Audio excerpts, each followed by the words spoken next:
today. And we have me, Dr. Ashish, Dr.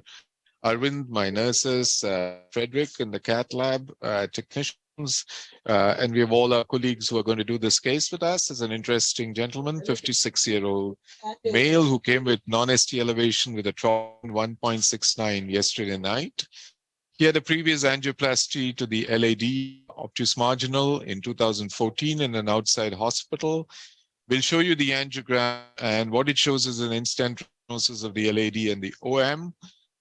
There's a moderate LV function, which is about 40%. Renals are good, and the syntax score is 10. So can we have the diagnostic angiogram? Yeah. So this is the diagnostic angiogram and the RAO, and you can see that there is in-stent restenosis just in the proximal part of the circumflex, just prior to the stent deployed in the, which was a occlusion at that point of time.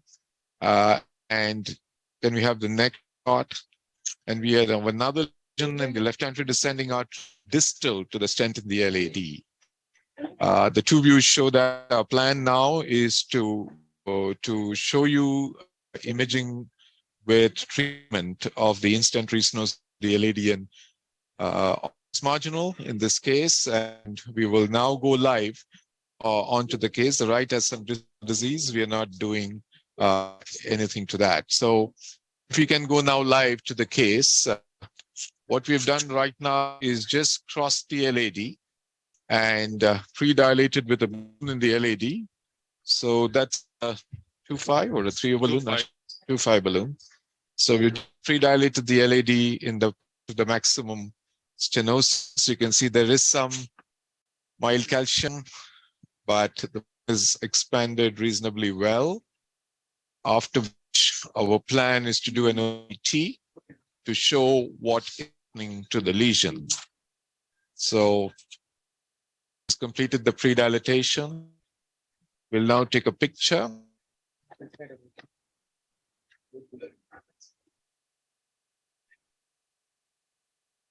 Okay, so it's reasonable flows in the LA. We'll give some nitroglycerine and pull the balloon and start the OCT run of the left anteri descending.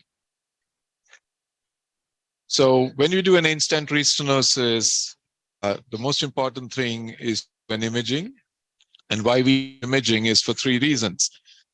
Is to know what is the reason for the in-stent restenosis. The reasons for in-stent restenosis are either under-deployed stent during the first procedure. The second is a geographical miss, either pre or post lesion, where you moved and landed the stent, especially when you have had plaque burden which is high in the proximal or distal part of the stent deployed. And finally, the third reason is when you get accelerated atherosclerosis or the neoatherosclerosis within the stented segment. Now, the best way to image in-stent restenosis is definitely OCT, because it gives you all the important messages what are required for deciding of what next to do. So let's get the OCT catheter now, and this is a bit St. Jude OCT catheter, which we are now getting down the lesion. As you know, OCT functions on light, and the reasons we use it over the intravascular ultrasound for imaging in-stent restenosis, it gives you certain characteristics, especially what is the form of in-stent restenosis, whether it's an under-deployed stent. Atherosclerosis is very well imaged with CT. So you can see that we can go a bit further. Go in. Yeah, go right through the stent. So we go right across the stent with the OCT catheter. Okay, so let's look at the OCT now, and see what we have. We're now doing an ACR for the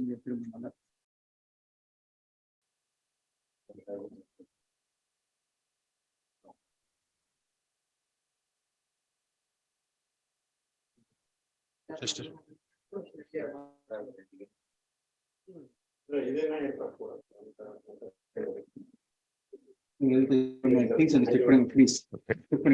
So we've created the ACR for the OCT, and now we will start reading from the distal. As you can see, this tree is almost 1, 2, and 3 plus. It looks reasonable at that level. It's a normal segment slightly also you can come. where you can see the LAD. It's a pretty disease-free vessel. There's a bit of calcium there. Some calcium. About go down a little bit. So I think we need to go a bit.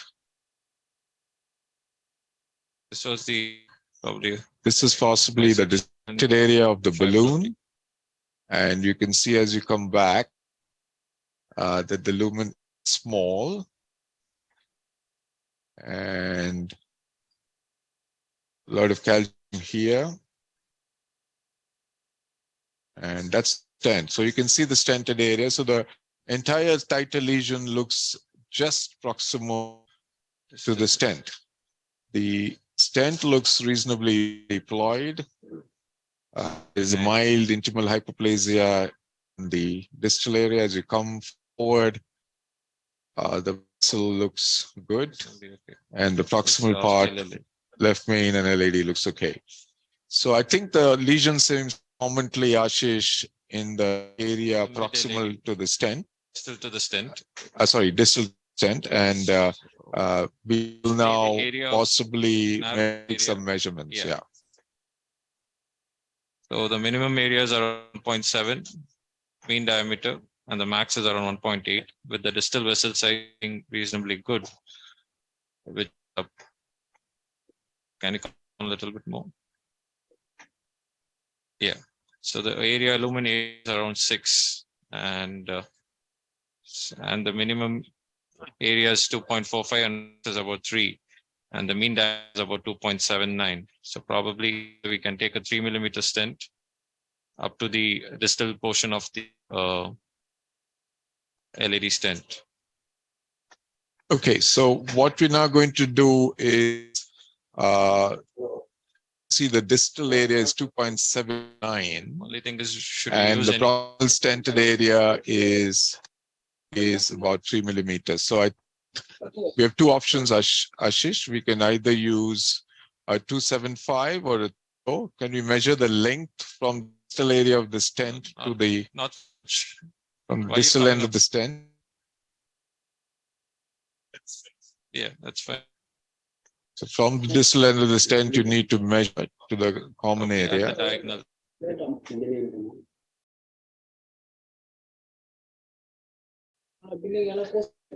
So it's about 24.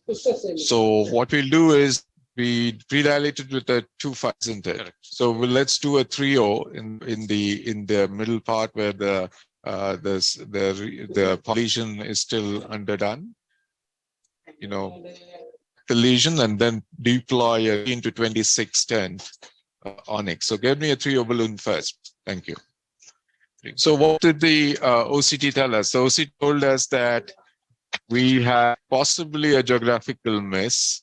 The stent was deployed and the lesion has distal to the stent, following which the stent itself has been well deployed, and there's minor new hyperplasia, so that's good. So let's go ahead and predilate the lesion completely, prepare the bed well before we stent. So 3.0 millimeter balloon, and then a 3.0 26 stent, please.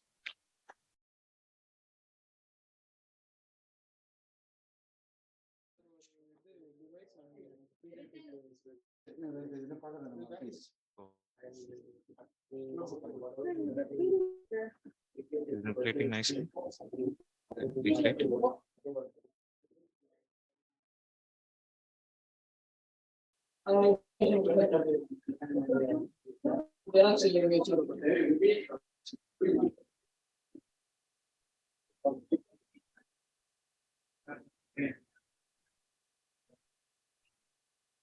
One second.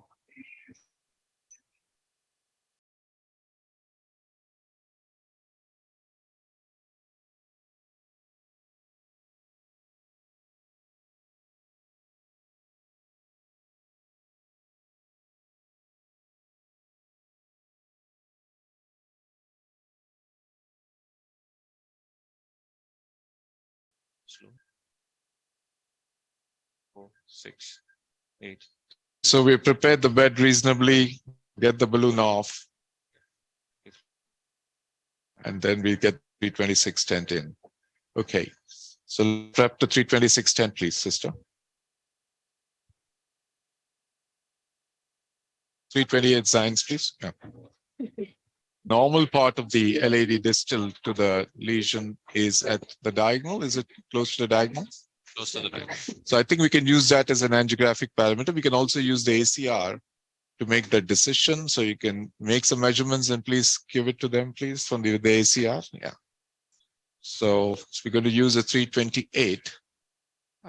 Place the distal end of the stent just before the diagonal, and the rest will overlap into the other stent.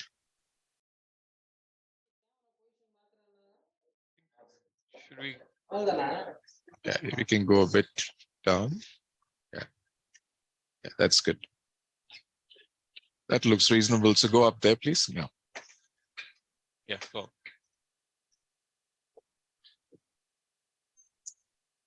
So we'll now deploy the stent at normal pressures. And then we'll post dilate with the 3O balloon. Sister, can we prep the 3O balloon, please? Deflate. Once more. Once more. 412. And deflate.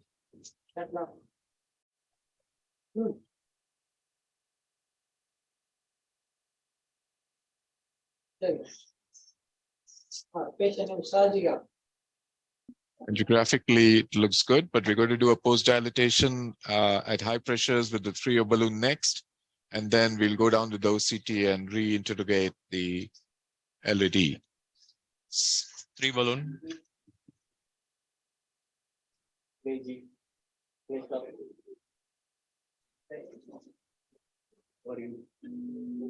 Okay, go. 12. 12, 14, 16, 18, 20. So at the distal edge of the next stent, new stent, we are going at a 20 atmosphere. Waiting for about 5 seconds, 10 seconds at 20 atmospheres. 20. Deflate.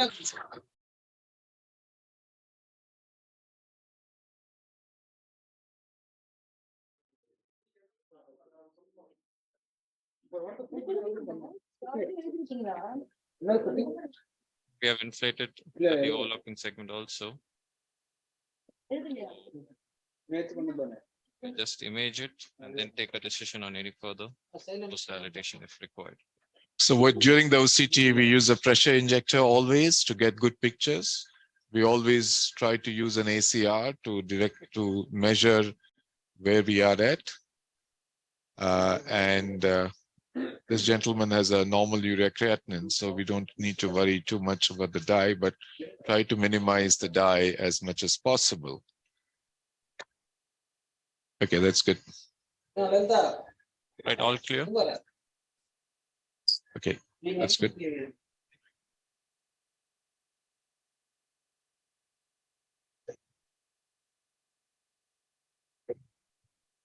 Yeah, now it's clear. Check. Okay.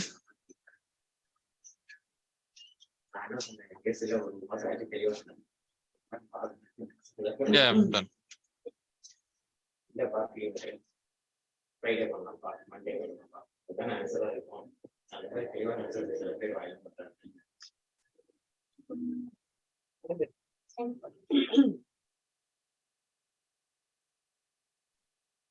Sort of slow flow. I think is fine. Give some integer and some Nicorandil as well. Okay, so we've done an ACR again. We're going to give some nitroglycerin.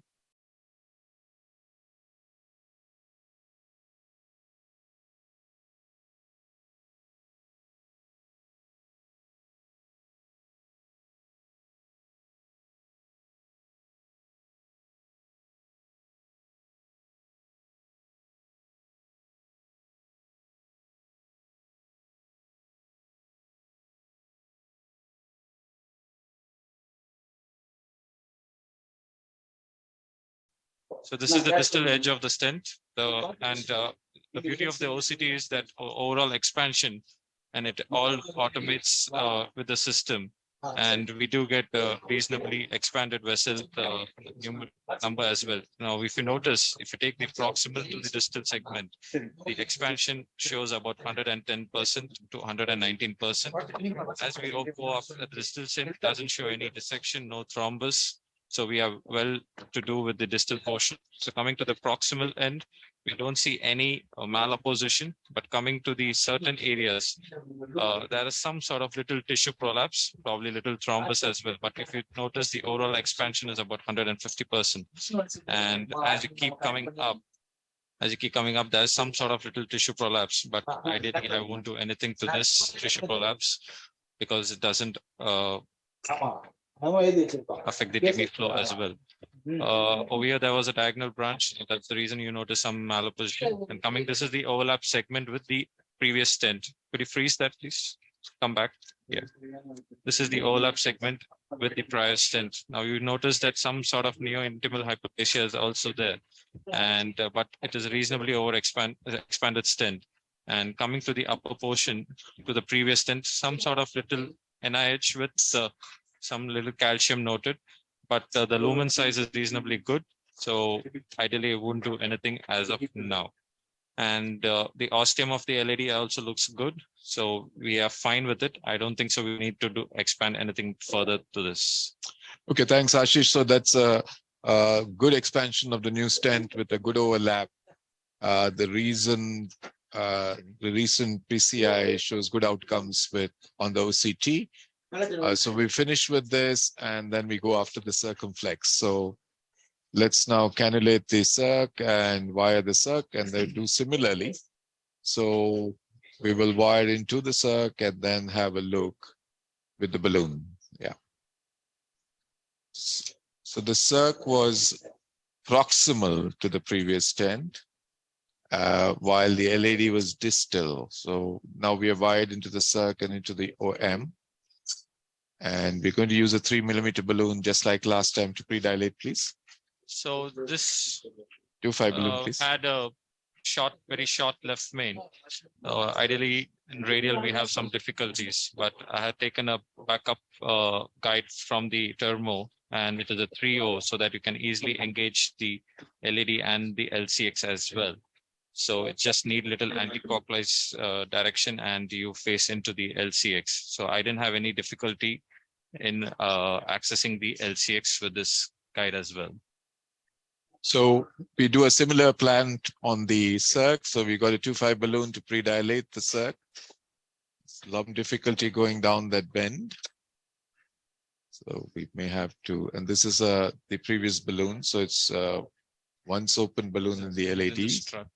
Ashish, is that what we can simply do is get a New York balloon. So there are two issues. One is the stent was At the ostium. just about at the ostium. So we could be either through a strut of the circ, or it could be that the previously deployed balloon has lost its profile. And so we're going to use a smaller balloon and see if it tracks through. Otherwise, we'll bring the wire back and then recross and see how it happens. Yeah. Doesn't look through the strut. We'll have a look. If this balloon tracks through easily, it should be good. Yeah, that's fine. So you can see that the balloon crossed through that strut area and is having little difficulty in crossing the tight lesion. Okay, but it's through the proximal parts. It's not the issue anymore of the going through the strut. I think it's more related to the balloon hitting the top of the stent, and that's the tight part of the lesion. You need to get in a bit further. Take a small shot, please.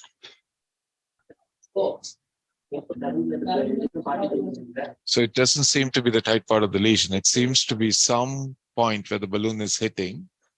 Yeah, Yeah. maybe. So we'll take another wire, a buddy wire, and see what happens.